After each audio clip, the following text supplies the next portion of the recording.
கிரிவலம் சென்றால் பாவ வினைகள் குறைந்து புண்ணியங்கள் கூடும். தெய்வ அருள் மட்டுமின்றி சித்த புருஷர்களின் அருள் கிடைக்கும்.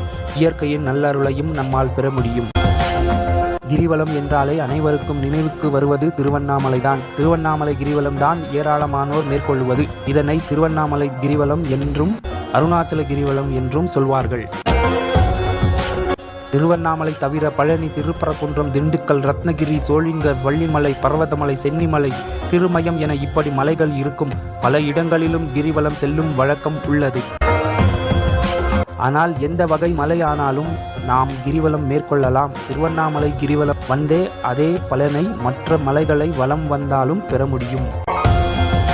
சிவ ஆலயம் என்றால் சிவாய நம, ஓம் நம சிவாய என்றும், முருகன் கோவில் என்றால் ஓம் சரவண, அம்மன் கோவில் என்றால் ஓம் சக்தி பராசக்தி என்றும் சொல்லிக்கொண்டு செல்லும்.